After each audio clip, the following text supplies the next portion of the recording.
Hello student, welcome to Asif engineering classes. आज का हमारा जो टॉपिक है वो है वाइब्रेशन ट्रांसमिसिबिलिटी।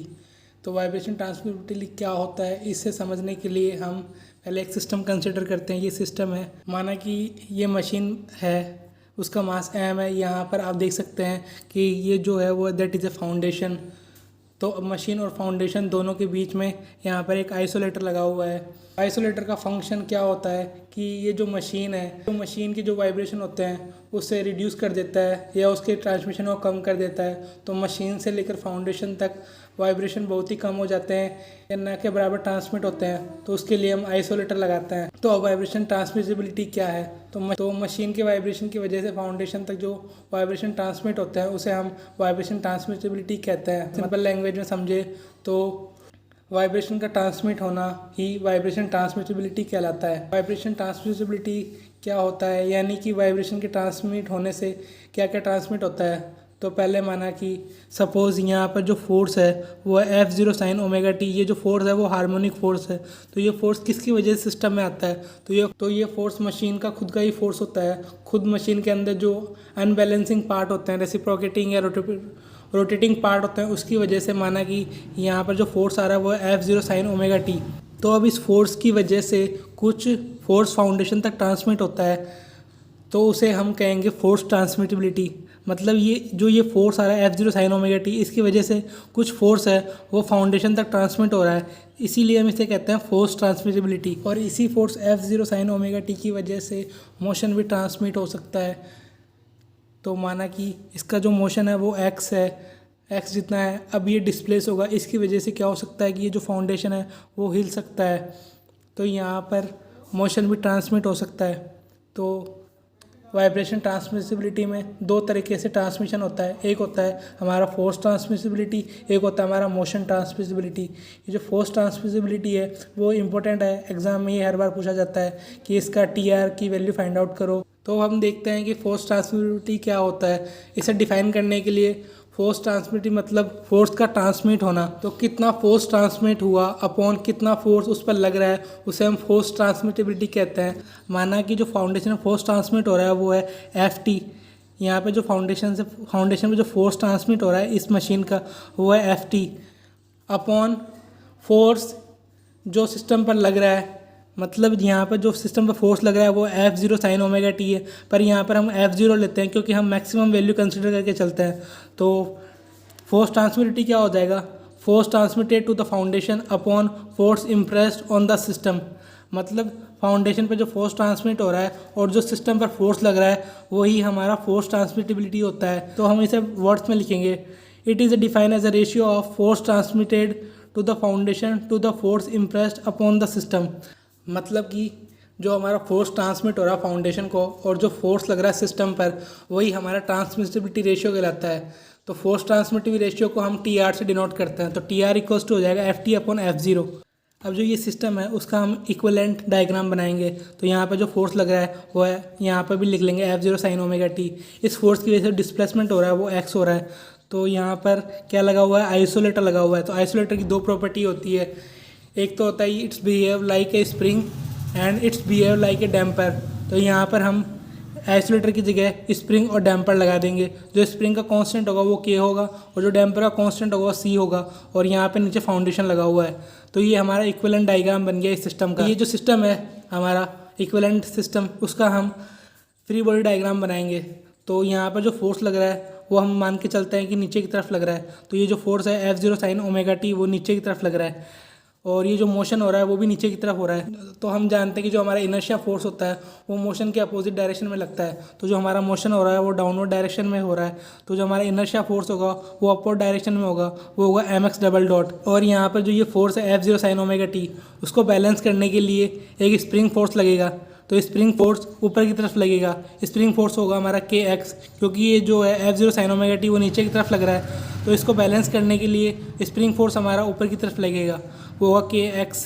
और यहाँ पर डैम्पर है, तो डैम्पर भी जो ये फोर्स है F0 sin ओमेगा टी उसको बैलेंस करने के लिए ऊपर की ओर लगेगा, तो वो होगा CX डबल डॉट। तो ये हमारा फ्री बॉडी डायग्राम हो गया इक्विवेलेंट सिस्टम का। अब हम इन सभी फोर्सेस का वेक्टर रिप्रेजेंटेशन लेना है। तो वेक्टर डायग्राम कैसे ड्रॉ करेंगे, तो यहाँ पर हम दो एक्सिस लेंगे, एक होगी हमारी रेफरेंस एक्सिस और एक ये वाली एक्सिस। अब रेफरेंस एक्सिस से हमें F0 फोर्स को दिखाना है। यहाँ पर हम क्या करेंगे, ये F0 है, F0 साइन ओमेगा टी है, यहाँ पर हम मैक्सिमम वैल्यू कंसिडर करेंगे, तो यहाँ पर हम F0 को ही ड्रॉ करेंगे। तो ये हमारा हो जाएगा F0। अब दूसरा फोर्स है हमारा mx double dot inertia force, वो कुछ इस तरह से होगा। ए से बी के बीच में जो हमारा वेक्टर रिप्रेजेंटेशन है वो इनर्शिया फोर्स का है, वो है M X double dot. X double dot की जगह हम क्या लिख सकते हैं, ओमेगा स्क्वायर एक्स लिख सकते हैं। तो ये हमारा हो जाएगा एम ओमेगा स्क्वायर एक्स ए से बी के बीच में। अब जो दूसरा फोर्स है वो हमारा है डैम्पिंग फोर्स। तो डैम्पिंग फोर्स हमारा कहाँ से कहाँ तक होगा, बी से सी के बीच में जो हमारा होगा वो होगा डैम्पिंग फोर्स। तो डैम्पिंग फोर्स को हम क्या लिख सकते हैं, सी एक्स डॉट लिख सकते हैं। तो एक्स डॉट की जगह हम क्या लिख सकते हैं, ओमेगा एक्स लिख सकते हैं। अब जो हमारा जो नेक्स्ट फोर्स होगा वो होगा स्प्रिंग फोर्स। तो जो हमारा स्प्रिंग फोर्स होगा वो सी से ओ के बीच में जो फोर्स होगा वो हमारा स्प्रिंग फोर्स होगा। तो स्प्रिंग फोर्स को हम क्या लिख सकते हैं, के एक्स लिख सकते हैं। तो अब आप यहाँ पर एंगल देख सकते हैं कि ये F0 और के एक्स के बीच का जो एंगल है वो है फाई।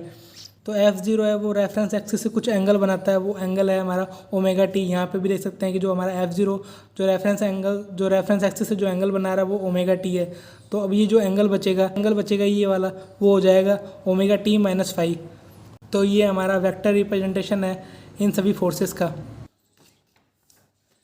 अब इतने फोर्सेस लग रहे हैं सिस्टम पर, लेकिन इतने फोर्सेस में से कितने फोर्स फाउंडेशन तक ट्रांसमिट होते हैं, जब हमें पता चलेगा, जब ही हम टीआर की वैल्यू फाइंड आउट कर पाएंगे। तो ये हम कैसे फाइंड आउट करेंगे, तो यहाँ पर जो ये फोर्स लग रहा है F0 साइन ओमेगा टी, तो ये फोर्स है उसको कौन ऑब्जर्व करेगा, तो इस फोर्स को ये जो स्प्रिंग फोर्स है वो ऑब्जर्व कर लेगा, और ये डैम्पिंग फोर्स है वो इसे ऑब्जर्व कर लेगा। F0 sine omega T force है उसको स्प्रिंग फोर्स और डैम्पिंग फोर्स दोनों ऑब्जर्व कर लेंगे। तो कहने का मतलब ये है कि जो ये फोर्स है F0 साइन ओमेगा टी, उसे डैम्पिंग फोर्स और स्प्रिंग फोर्स दोनों ऑब्जर्व कर लेंगे। तो ये दोनों फोर्स है कि स्प्रिंग फोर्स और डैम्पिंग फोर्स, ये दोनों फोर्स ही फाउंडेशन तक ट्रांसमिट होंगे। तो स्प्रिंग फोर्स और डैम्पर फोर्स को ही हम कंसिडर करेंगे कि ये फोर्स फाउंडेशन तक ट्रांसमिट हो रहे हैं। तो ये जो दोनों फोर्सेस होंगे ये दोनों फोर्सेस होंगे स्प्रिंग फोर्स और जो ये डैम्पिंग फोर्स है, उन दोनों का जो रिजल्टेंट होगा वो होगा Ft। अब हम निकालेंगे force transmitted to the foundation. तो यहाँ पर जो फोर्स लग रहा है वो F0 है, और जो फोर्स फाउंडेशन को ट्रांसमिट हो रहे हैं वो एक है स्प्रिंग फोर्स और एक है डैम्पिंग फोर्स। ये दोनों फोर्स फाउंडेशन को ट्रांसमिट हो रहे हैं। तो ये हो गया हमारा free body diagram of foundation. अब हम इसका ये जो फोर्सेस लग रहे हैं उनका वेक्टर रिप्रेजेंटेशन निकालेंगे। तो यहाँ पर हम दो एक्सिस लेंगे, एक होगा रेफरेंस एक्सिस और एक ये वाली एक्सिस होगी। तो यहाँ पर जो ये F0 फोर्स लग रहा है तो उसका वेक्टर रिप्रेजेंटेशन ये हो जाएगा F0, और ये जो स्प्रिंग फोर्स लग रहा है वो नीचे की तरफ लग रहा है। तो जो हमारा वेक्टर रिप्रेजेंटेशन डायरेक्शन होगी वो जो हमने पहले जो वेक्टर रिप्रेजेंटेशन लिया था force acting of the masses का, ये तो उसके अंदर जो वेक्टर रिप्रेजेंटेशन था उसकी डायरेक्शन है, उसकी अपोजिट डायरेक्शन में ये वाले फोर्सेस लगेंगे। तो ये जो स्प्रिंग फोर्स की जो डायरेक्शन होगी वो ये वाली डायरेक्शन होगी के एक्स की, और एक लग रहा है डैम्पिंग फोर्स। तो डैम्पिंग फोर्स की डायरेक्शन ऊपर की तरफ होगी, वो होगी सी एक्स डॉट। तो एक्स डॉट की जगह हम क्या लिख सकते हैं, ओमेगा एक्स लिख सकते हैं। तो ये हमारा हो जाएगा सी ओमेगा एक्स। और जो अभी मैंने आपको बताया कि जो Ft होगा वो जो स्प्रिंग फोर्स और डैम्पिंग फोर्स का रिजल्टेंट होगा, तो ये आ जाएगा हमारा Ft। तो अब हम यहाँ पर एंगल देख लेते हैं। तो F0 और के एक्स के बीच में जो एंगल है वो है फाई। फिर माना कि जो हमारा रिजल्टेंट है Ft, उसका जो एंगल है वो है अल्फ़ा। यहाँ पर ये कितना एंगल बचा, तो ये एंगल जो ये F0 और Ft के बीच में जो एंगल बचा वो कितना है, फाई माइनस अल्फ़ा हो जाएगा। इस एंगल को ही कहते हैं हम angle of lag. Phi minus alpha ही हमारा होता है एंगल ऑफ लैग। अब यहाँ से हम Ft की वैल्यू निकालेंगे। तो Ft इक्वल्स टू क्या होता है, मैंने अभी बताया Ft इक्वल्स टू है जो हमारा स्प्रिंग फोर्स और जो डैम्पिंग फोर्स है उन दोनों का रिजल्टेंट ही हमारा Ft है। तो Ft इक्वल्स टू हो जाएगा अंडर रूट के एक्स का square plus C omega x का स्क्वायर। तो ये जो इक्वेशन है उसके अंदर से हम x कॉमन लेंगे, तो Ft इक्वल्स टू हो जाएगा x into under root K square plus C omega का होल स्क्वायर।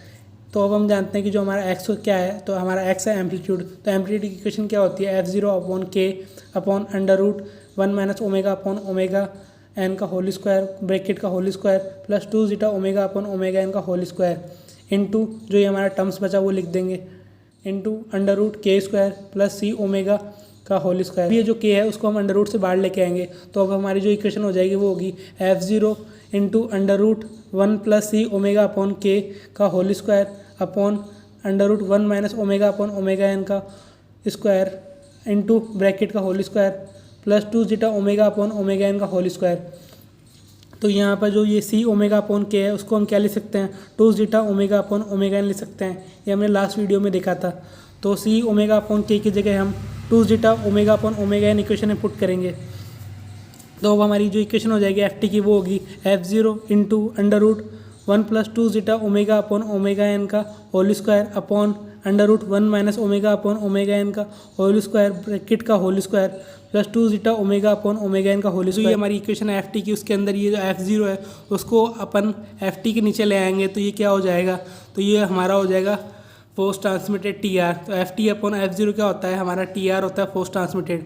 तो भी ये जो हमारी इक्वेशन हो जाएगी वो इस तरह से हो जाएगी, under root 1 plus 2 zeta omega upon omega N का whole square upon under root 1 minus omega upon omega N का स्क्वायर ब्रैकेट का whole square plus 2 zeta omega upon omega N का होल स्क्वायर।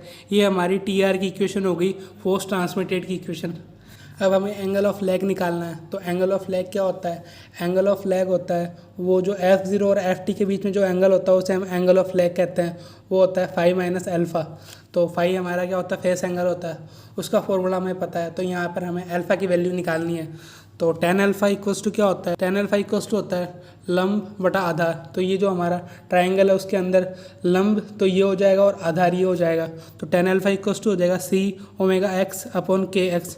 तो यहाँ एक्स एक्स कैंसिल हो जाएगा। तो tan alpha equals to हो जाएगा सी ओमेगा अपॉन के। तो अल्फ़ा इक्वल्स टू हो जाएगा tan inverse C omega upon के। तो सी ओमेगा अपॉन के को हम क्या ले सकते हैं, तो उसे हम 2 zeta omega upon omega N लिख सकते हैं। तो अल्फ़ा इक्वल्स टू हो जाएगा tan inverse 2 zeta omega upon omega N. ये हमें अल्फ़ा की वैल्यू फाइंड आउट होगी।